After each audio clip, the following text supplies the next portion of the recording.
목요일 아침 요기요교회 정광호 전도사입니다. 오늘 우리가 함께 묵상할 본문 말씀은 욥기 10장 13절에서 22절까지의 말씀인데요. 평소에 굳건한 믿음을 가진 사람도 큰 고난을 당하면 신앙의 회의를 갖기 마련입니다. 그 사람은 아마도 하나님의 의도를 해석하며 자신의 지난 날을 곰곰이 돌아볼 것입니다. 욥도 그러했습니다. 욥의 고백은 우리가 영적으로 방황할 때 어떤 모습을 보이는지 잘 나타내주고 있습니다. 욥의 발언은 어떻게 보면 파격적입니다. 하나님을 젊은 사자와 군대에 비유하며 하나님이 막강한 힘으로 자기를 공격하기만 하시니 도저히 버틸 수가 없다고 한탄합니다. 이 말에는 자신이 무죄하다는 전제가 깔려 있는 것인데요.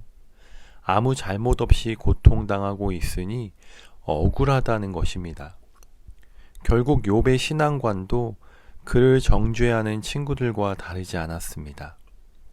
인과응보의 원리를 기본 전제로 깔고 한쪽은 죄가 있으니 고난당하는 것이라 하고 다른 한쪽은 죄가 없음에도 불구하고 고난당하니 억울하다고 토로하고 있습니다. 이러한 신앙관을 바탕으로 욥이 끌어낼 수 있는 결론은 하나입니다. 자신을 파괴하는 것이 하나님의 의도라는 것입니다. 그는 자신의 신앙관을 바꿀 생각을 하지 못했고 하나님의 의도를 왜곡했습니다. 그런데 이런 모습이 우리에게도 있습니다. 하나의 현상에는 수많은 원인과 복잡한 맥락이 있지만 우리는 그것들을 모두 사고할 수 없어 단순 명료한 이유라도 찾고자 합니다. 하나님의 의도를 바로 알고 순종했던 이는 예수님 오직 한 분뿐입니다. 예수님께서는 자신이 이 땅에 대속물로 왔음을 아셨기에 아무 죄가 없음에도 묵묵히 순종하셨습니다.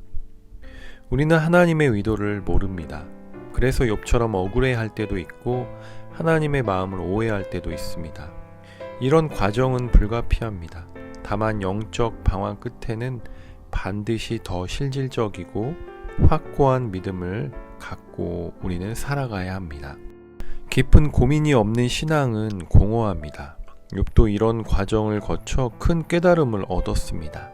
지금 욥은 매우 처절한 상황 가운데 있었습니다. 태어나지 않았으면 좋았을 텐데, 태어나자마자 무덤으로 옮겨졌어도 좋았을 텐데, 이렇게 극단적인 말을 하나님이 인정하셨던 욥도 할 정도였습니다. 그가 당한 고난은 시간이 지나면 자연히 무뎌지고 망각될 일이 아니었습니다. 그가 경험한 낙심, 슬픔, 아픔과 고통은 그의 뼈마디에 깊숙이 새겨져 도저히 회복이 불가능한 영역으로 남았을 것입니다. 그가 고통의 한가운데서 바랄 수 있는 것은 죽음의 땅으로 내려가기 전에 잠시나마 쉬는 것이었습니다. 그러나 그것조차 쉽지 않음을 알고 그는 완전히 낙담한 듯 보입니다.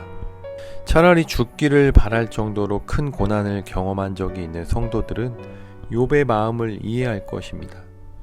이럴 때는 가족이나 친구들조차 도움이 안 됩니다. 그들에게 위로를 구하나 돌아오는 것은 때로는 상처뿐이지요. 또 자신에게도 기대할 것이 아무것도 없다고 느껴집니다. 그러나 우리가 완전히 낙담하기를 두려워하지 않았으면 좋겠습니다. 다시 일어나지 못할까봐 겁내지 마십시오. 우리가 주님의 구원만을 가장 간절히 바랄 때는 이런 때입니다. 어둠으로 뒤덮인 우리의 마음속에서 십자가가 가장 맑게 빛날 때가 바로 이런 때입니다. 우리의 힘이 완전히 빠져서 아무것도 하지 못할 때는 주님은 기다리고 계신지도 모르겠습니다.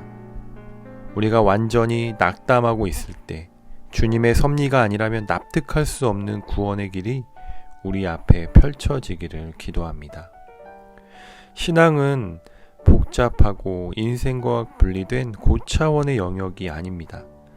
방황과 좌절의 과정이 없다면 신앙은 언제까지나 추상적인 차원에 머무를 것입니다. 신앙은 현실입니다.